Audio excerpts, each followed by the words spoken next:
Wow.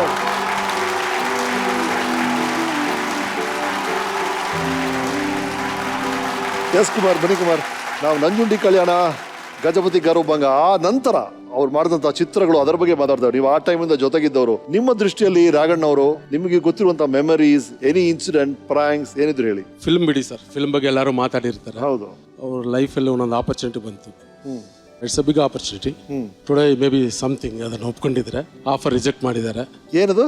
ಒಂದು ದೊಡ್ಡ national party ನನ್ನನ್ನು ಕರೆದ್ರು, ರಾಘಣ್ಣನ ಪಾರ್ಟಿಗೆ ಇನ್ವೈಟ್ ಮಾಡಿದ್ರು. ಆ ಪಾರ್ಟಿಯಲ್ಲಿ ಜಾಯ್ನ್ ಆಗಬೇಕು, ನಿಮ್ಗೆ MLA ಸೀಟ್ ಕೊಡ್ತೀವಿ, ಇನ್ ಕೇಸ್ MLA ಇದಾದ್ರೆ MLC ಮಾಡಿ ಮಿನಿಸ್ಟ್ರಿ ಮಾಡ್ತೀವಿ ಅಂತ ಹೇಳಿ ದೊಡ್ಡ ಆಫರ್ ಕೊಟ್ರು. ನಾನು ಬಂದ್ರೆ ಆಗ ನನಗೆ ಹೇಳಿದೆ, ಹೋದ್ರೆ ಈ ಥರ ಒಂದು ಒಳ್ಳೆ ಆಫರ್ ಬಂತು, ನಿಮ್ಮ ಆಫರ್ ಏನೋ ಬಿಟ್ಟು ನನಗೊಂದು ಆಫರ್ ಕೊಟ್ಟಿದ್ದಾರೆ, ನನ್ನ ಲೈಫ್ ಸೆಟ್ಲ್ ಆಗಿಬಿಡುತ್ತೆ, ಒಪ್ಪಲೇ ಇಲ್ಲ. ನಾನು 2-3 ದಿವಸ ಆದರೆ ಒಪ್ಕೊಳ್ಳೆ ಏನಿದೆ ಸುಮ್ಮನೆ ದುಡ್ಡು ಬರುತ್ತೆ ಅಂದೆ. ಬಟ್ ರಿಜೆಕ್ಟ್ ಮಾಡಿದ್ರು. ಹೋಗಿದ್ರೆ ಬೇರೆ ಥರ ಬೇರೆ ರೂಟಲ್ಲಿ ಹೋಗಿದ್ದಾರೆ. ಇದೇನು ರಾಘವ್, ಪಾಲಿಟಿಕ್ಸ್ ಅಲ್ಲಿ ಆಫರ್ ಬಂದಿತ್ತಂತೆ, ನೀವು ರಿಜೆಕ್ಟ್ ಮಾಡಿದ್ರಂತೆ. ಅಪ್ಪಾಜಿಗೂ ಆಫರ್ ಬಂದಿತ್ತು, ಅವರು ರಿಜೆಕ್ಟ್ ಮಾಡಿದ್ರು. ಇನ್ನು ಅವ್ರ ಮಗನಾದ್ಮೇಲೆ ಅದನ್ನೇ ತಾನೇ ಮಾಡ್ಬೇಕು. ಇವ್ರು ಸೆಟ್ಲ್ ಆಗೋಣ ಅಂತ ಪ್ಲಾನ್ ಮಾಡಿದ್ರಂತೆ. ಆ ಕನ್ಸಲ ಓಟಾಯ್ತು ಅಂತ ಹೇಳ್ತಾರೆ. ಲೈಫಲ್ಲಿ ಸೆಟಲ್ ಮಾಡಿದವ್ರೆ. ಹೌದಾ? ಅದಕ್ಕೊಂದು ಚೆನ್ನಾಗಿ ಸೆಟಲ್ ಆಗಿದ್ದೀವಿ. Okay. Made me as a production manager. Yes. ನಾನು ಅಸಿಸ್ಟೆಂಟ್ ಕ್ಯಾಮರಾಮನ್ ಆಗಿದ್ದೆ, ಜೊತೆಲೆಲ್ಲ ಇರ್ತಾ ಇದ್ವಿ. ಸಡನ್ಲಿ ನೈಟ್ ಊಟ ಮಾಡ್ತಾ ಇದ್ವಿ ಸಾಗರ ದೀಪ. ಬೇರೆ ಮ್ಯಾನೇಜರ್ ಇದ್ರು, ವಿಕ್ರಮ್ ಶ್ರೀನಿವಾಸ್ ಅವರು ಅಂತೆಲ್ಲ ಅಪ್ಪಾಜಿ ಕಾಲದಿಂದ ಇದ್ರು. ಅವ್ರ ಮ್ಯಾನೇಜರಾಗಿ ಕೆಲಸ ಮಾಡ್ತಾ ಇದ್ರು. ನನಗೆ ಹೇಳಿದ್ರು, ನಾಳೆಯಿಂದ ನೀನೇ ಮ್ಯಾನೇಜರ್ ಅಂದ. ಇನ್ನೂ ಹೋದ್ರೆ ನನಗೇನು ಕೆಲಸ ಗೊತ್ತಿಲ್ಲ, ನೀನು ಮಾಡ್ತೀಯ ಮಾಡು ಅಂತ ಧೈರ್ಯ ಮಾಡಿ ಓವರ್ ನೈಟ್ ನಾನು ಪ್ರೊಡಕ್ಷನ್ ಮ್ಯಾನೇಜರ್ ಮಾಡಿಬಿಟ್ಟು. Very good. ಸತತವಾಗಿ ವಜ್ರಶ್ರೀ ಜೊತೆ ಎಷ್ಟು, ಒಂದು 25 ವರ್ಷಗಳಿಂದ ಇದ್ದೀರಾ ನೀವು? 35 ಇಯರ್ಸ್. 35 ಇಯರ್ಸ್. ನಾನು ಅಪ್ಪಾಜಿ ಜೊತೆಲಿ first Kaviratna college assistant cameraman Kannan sir ಜೊತೆಲಿ. ಆದಮೇಲೆ ಬಿಟ್ಟು ಹೋದೆ, ತಿರ್ಗಾ ಬಂದೆ. ಅವರೇ ನನ್ನ ಜೊತೆಲಿ ಇದ್ಬಿಡು, ಹೆಂಗಿದ್ರು ಪ್ರೊಡಕ್ಷನ್ ನೋಡ್ಕೋಬೇಕೆಲ್ಲ ಮಾಡ್ಕೋಬೇಕಂತೇಳಿ ಅವ್ರ journey is continues. Wonderful. Thank you for coming on the show Kumar. Thank you. ಬನ್ನಿ. ಅವತ್ತಿನ ಕ್ಷಣ ಅದು ಎಂಥ ಕ್ಷಣ ಅಂದರೆ, ನೀವು ಹೇಳಿದಿರ 3 ತಾಯಿ ಆಯ್ತು, ಇನ್ನೊಂದು ತಾಯಿ ಇದ್ದಾರೆ ನನಗೆ 2ನೇ ಜನ್ಮ ಕೊಟ್ಟಿದ್ದ ತಾಯಿ. ಅವತ್ತು ನಾನು ಆ ಕ್ಷಣ ಆ ಅಮ್ಮ ಇರಲಿಲ್ಲ ಅಂದರೆ ಇವತ್ತು ಈ ಕ್ಷಣ ಇರ್ತಿರ್ಲಿಲ್ಲ. ನಾನು ಆಲ್ರೆಡಿ ಫೋಟೋದಲ್ಲಿ ಇರಬೇಕಾಗಿತ್ತು. ಹೇ, ಮೈ ಮದರ್ ಕೇಮ್. ನಮಸ್ಕಾರ. Welcome doctor. My mother came. ಎದ್ದು ಬಿಟ್ರಾ? ನಮ್ಮಮ್ಮ, ನೀ ನಮ್ಮಮ್ಮ ತಾಯಿ, ನಮ್ಮಮ್ಮ ತಾಯಿ. So sweet. ಇದೆಯಲ್ಲ, ಈ ತರ ಇವ್ರು ಮಾಡ್ತಾರಲ್ಲ, ಇದು ತುಂಬಾ ಮುಜುಗರ ಆಗುತ್ತೆ. ಬಿಕಾಸ್ ಇವ್ರು ಎದ್ದು ನಿಂತ್ರಲ್ಲ ಇವಾಗ, ನಮಗೆ ಸಂತೋಷ ಆಗುತ್ತೆ. ಎಸ್ ರೇಖಾಜಿ ಹೇಳಿ, ಏನಾಯ್ತು ಎಕ್ಸಾಕ್ಟ್ಲಿ?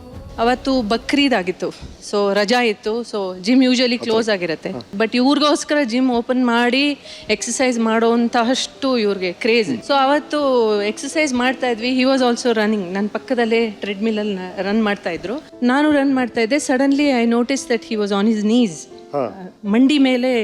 ಟ್ರೆಡ್ಮಿಲ್ ಮೇಲೆ ಮಂಡಿಯಲ್ಲಿ ಬಿದ್ದಿದ್ದೀರಾ? ಇನ್ನು ರೋಲ್ ಆಗ್ತಾ ಇದೆ. ಏನ್ರಿ, ಯಾಕಂದ್ರೆ ಜಿಮ್ಗೆ ಬಂದ್ರೆ usually when he enters the gym ತುಂಬಾ ಫನ್ನಿ, ಎಕ್ಸ್ಟ್ರೀಮ್ಲಿ ಏನು ಮಜಾ ಮಾಡ್ಕೊಂಡು, ಕಾಮಿಡಿ ಮಾಡ್ಕೊಂಡು, ಎಲ್ಲರ ಹತ್ರನೂ ಏನೇನೋ ಮಾತಾಡ್ಕೊಂಡು. ಸೊ ಅವತ್ತು ಏನ್ರಿ ಮಂಡಿ ಮೇಲೆ ಟ್ರೆಡ್ಮಿಲ್ ಮಾಡ್ತಾ ಇದ್ದೀರಾ ಅಂತ ಹಿಂಗೆ ನೋಡಿದೆ. I realise that something was wrong. ಯಾರೂ ಇರಲಿಲ್ಲ, ಅದಕ್ಕೆ ಆ ಟ್ರೆಡ್ಮಿಲ್ ಆಫ್ ಮಾಡೋಕ್ಕಾಗಲಿಲ್ಲ. ಸೊ ಮಂಡಿ ಮೇಲೆ it was going on. So ನನ್ನ ಟ್ರೆಡ್ಮಿಲ್ ಆಫ್ ಮಾಡಿ ನಾನು ಇಳಿದ್ಬಿಟ್ಟು ಇವ್ರನ್ನ actually pull him out of the treadmill and carpet ಮೇಲೆ ಮಲಗಿಸ್ಬಿಟ್ಟು ಹಿಂಗೆ ಬಿದ್ವಿ ಆ್ಯಕ್ಚುಲಿ. ಆ್ಯಂಡ್ ಸೈಡಿಗೆ ಟರ್ನ್ ಮಾಡಿದ್ವಿ. ಆಮೇಲೆ ಎಲ್ಲರೂ ಬಂದು ಹೆಲ್ಪ್ ಮಾಡಿ we decided to take him to the hospital immediately. Columbia ಆಸ್ಪತ್ರೆಯಲ್ಲಿ ನಾನು ಕೆಲಸ ಮಾಡೋದಲ್ಲೇ. ಸೊ ಅಲ್ಲಿ ಎಲ್ಲ ರೆಡಿ ಆಗಿತ್ತು. ಸೊ ಲೈಕ್ ಅವ್ರು ಹೇಳಿದ್ರಲ್ಲ ಗೋಲ್ಡನ್ ಅವರ್ ಅಂತ, ಅದು ಇದು ಹೆಲ್ಪ್ ಹಿಮ್ ಅ ಲಾಟ್. ಅದಕ್ಕೆ golden hour for stroke patients ಇವ್ರದ್ದು ಎಕ್ಸಾಂಪಲ್ ತೊಗೊಂಡು ತುಂಬ ಜನಕ್ಕೆ ನಾವು ಹೇಳ್ತೀವಿ. ಇದು ಮತ್ತೊಂದು ಅವಕಾಶ. ತುಂಬಾ ಜನ ನೋಡ್ತಿದ್ದಾರೆ, ಸರಿಯಾದ ಕ್ಷಣ ಅನ್ಸುತ್ತೆ. ಎಕ್ಸಾಕ್ಟ್ ಆಗಿ ಸ್ಟ್ರೋಕ್ ಅಂದ್ರೆ ಏನು, ಅದು ಯಾಕೆ ಆಗುತ್ತೆ, ಅದು ಫಸ್ಟ್ ಏಡ್ ಏನು? ಸ್ಟ್ರೋಕ್ ಅಂದ್ರೆ ಇದೇ ತರ ಇವ್ರಿಗೆ ಆಗಿರುತ್ತೆ. ಥ್ರಾಂಬೋಜೆನಿಕ್ ಅಂದ್ರೆ ಬ್ಲಡ್, ರಕ್ತದ ಡಿಸೀಸ್ ಇಂದ ಇರ್ಬೋದು, ಅಥವಾ ರಕ್ತನಾಳದಲ್ಲೇ ಡಿಸೀಸ್ ಇರ್ಬೋದು. ಅದರಿಂದಾಗಿ ಬ್ರೈನ್ ಅಲ್ಲಿ ಅಥವಾ ಹಾರ್ಟ್ ಅಲ್ಲಿ ಕ್ಲಾಟ್ ಏನಾದರೂ ಡಿಸ್ಲಾರ್ಜ್ ಆಗಿ, ಬ್ಲಡ್ ಏನಾದರೂ ಥಿಕ್ ಆಗಿ ಹೋಗಿ ಅದೇ ಯಾವ್ದಾದ್ರು ಒಂದು ಆರ್ಟ್ರಿನಲ್ಲಿ ಇಟ್ಕೊಂಡ್ರೆ ಸ್ಟ್ರೋಕ್ ಅಂತ ಹೇಳ್ತೀವಿ. ಇದನ್ನ ನಾನು ಯಾಕೆ ಹೇಳ್ತೀನಿ ಅಂದ್ರೆ, ನಮ್ಮ ತಂದೆ ಹೆಸರು ರಾಘವೇಂದ್ರ ಅಂತ. ಅವ್ರಿಗೂ ಸ್ಟ್ರೋಕ್ ಆಯ್ತು. ಅವ್ರಿಗೂ ಯಾರು ಗುರ್ತಿಡಿಯೋಕೆ ಆಗ್ಲಿಲ್ಲ ಇದು ಸ್ಟ್ರೋಕ್ ಅಂತ. So he actually did not get the benefit. ಆಗ ನಾವು ಏನು ಮಾಡಬೇಕು? ಇಮಿಡಿಯೇಟ್ಲಿ ಫಸ್ಟ್ ಏಡ್ ಏನು ಕೊಡಬೇಕು, ಸೈಡಲ್ಲಿ ತಿರುಗಿಸಿ immediately you should get them to the hospital. ಯಾಕಂದ್ರೆ ಆ ಕ್ಲಾಟ್ ಏನಾದರೂ ಬೇರೆ ಅಲ್ಲಿ ಇಲ್ಲಿ ಹೋದ್ರೆ ಬೇರೆ ಕಡೆ ಎಲ್ಲ ಕಡೆ ಡೆನ್ಸ್ ಸ್ಟ್ರೋಕ್ ಆಗೋ ಬದಲು ಸ್ವಲ್ಪ ಹೆಲ್ಪ್ ಆಗುತ್ತೆ ಅಂತ. ಥ್ರಾಂಬೋಲೈಸಿಸ್ ಅಂತ ಮಾಡ್ತೀವಿ. ಓಕೆ, ಅದಾಗದೇ ಇರೋಗೆ ಟ್ರೀಟ್ಮೆಂಟ್ ಕೊಡಬೇಕಾಗತ್ತೆ fine. Immediate within 1 hour treatment ಕೊಟ್ಟು ಫಿಸಿಯೋಥೆರಪಿ ಕೊಟ್ಟು ಇದೆಲ್ಲ ಮಾಡೋದ್ರಲ್ಲೂ support of the family and will power is the best. ಇವ್ರು ಯಾವುದಕ್ಕೂ ಬರಲಿಲ್ಲ, ಎಲ್ಲ ಫಂಕ್ಷನ್ಗೂ ಕರೆದೆ. ನೋಡಿ ಇವತ್ತು ಕರೆಸ್ಬಿಟ್ರಿ ನೀವು. ಇಲ್ಲೋರ್ಗು ಬಂದೇ ಇಲ್ಲ ಅವರು. Thank you, very sweet of you. Wow, I am thank you so honoured. Much. Thank you. ಅಲ್ಲ, ಐ ಶುಡ್ ರೆಕಗ್ನೈಸ್ ಅಲ್ಲ, ನಾನು ಮರಿಬಾರ್ದು ಅವ್ರನ್ನ. ನನಗೆ ಇದು ಪುನರ್ಜನ್ಮ ಇದು ಅಲ್ವಾ. You are calling is weekend with Ramesh. ಅವತ್ತು ಅವ್ರು ಇಲ್ಲ ಅಂದ್ರೆ this would have been life end. Oh god. So I know that value. ನಾನು ಏನೇ ಮಾಡಿದ್ರು ನಿಮ್ಮ ಪಾದಕ್ಕೆ ಸೇರಲ್ಲ.